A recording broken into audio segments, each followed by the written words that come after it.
आपल्यासोबत बोलण्यासाठी आमदार आमशा पाडवे आपण त्यांच्याशी बातचीत करूया. सर, नेमकं काय सांगाल? विधानसभेत तुमचे प्रश्न तुम्हाला मांडू दिले नाही, त्यासाठी तुम्ही खंत व्यक्त कराल? नाही नाही, प्रश्न मांडू दिले नाही असं नाही. प्रश्न आम्ही टाकलं होतं, लक्षवेधी टाकले होते, पण लक्षवेधी आमची काही लागली नाही. आज आमचा एक प्रश्न लागला होता का ते आदिवासी विद्यार्थी जे हॉस्टेलमध्ये राहतात तिथून शिक्षण करतात, तर ते विषय आमचा असं होतं का बा त्यांच्या टेमावर त्यांना त्यांचा जो 3 जातचा भत्ता असतो तर ते द्यायला पाहिजे, पण ते वेळेवर देत नाही.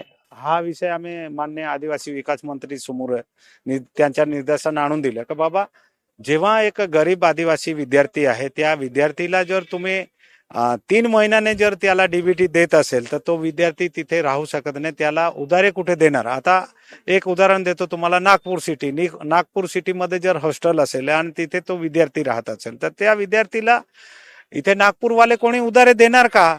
हा मोठा विषय आहे. म्हणून गरीब आदिवासी विद्यार्थी त्या हॉस्टेलमध्ये राहतात आणि त्यांना अगोदर 7 दिवसा अगोदर त्यांच्या हातात ते डीबीटी द्यायला पाहिजे, पण तसं काय होत नाही. म्हणून आदिवासी विकास मंत्रीला आम्ही खास करून हे विनंती केली, एक तर त्यांना ॲडव्हान्स मध्ये पैसे द्या, नाही तर डीबीटी रद्द करा. जेणेकरून डीबीटी रद्द झाली तर जुन्याप्रमाणे तो मुलगा तिथे मुली असेल तर ते त्या हॉस्टेलमध्ये त्यांना सगळं जेवण पासून कापड्या धुण्यासाठी जे जे व्यवस्था पूर्वी सरकार देत होता तर त्या पद्धतीने त्याला भेटेल.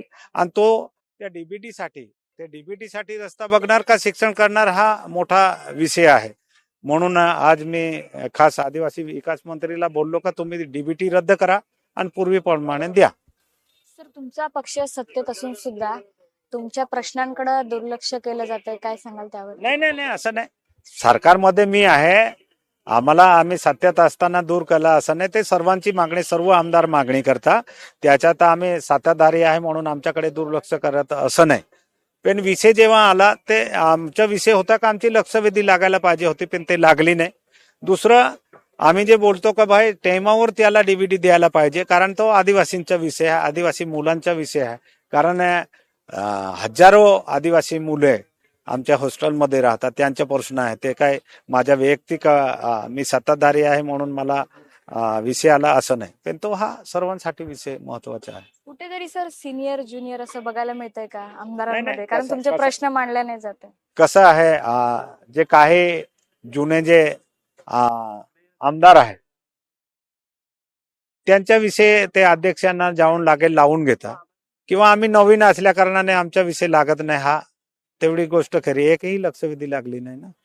तुम्ही अध्यक्षांकडे कुठे तक्रार करणार आहात याची? नाही, अध्यक्षांकडे तो अध्यक्ष लावतो ना, अध्यक्षाकडे कसं काय तक्रार करणार? हा विषय लावणाराच अध्यक्ष आहे. अध्यक्षांनी लावला नाही म्हणून तुमच्या समोर बोलतो ना. कुठेतरी नाराजगी तुमची इथे? नाराजगी म्हणजे काय आहे, आम्हाला विषय मांडला असता तर आम्हालाही आनंद आला असता का आम्ही नागपूर अधिवेशनमध्ये हे मागण्या केल्या, पण विषय लागले नाही म्हणून नाराजी आहे ना. कॅमेरामॅन शिवाजी काळेसोबत मी साक्षी यादव, टॉप न्यूज मराठी, नागपूर. तुमची car, electric panel, data server आगीपासून सुरक्षित आहे का? नाही? मग आजच बसवा F protect temperature activated fire suppression device. यामध्ये आहे eco friendly non toxic pressurised liquid, जे आग लागल्यास क्षणार्धात ऍक्टिव्हेट होऊन आगीवरती मिळवते नियंत्रण. बसवण्यास अतिशय सोपे आणि सुटसुटीत टेकालिपचे एक दर्जेदार उत्पादन एफ प्रोटेक्ट.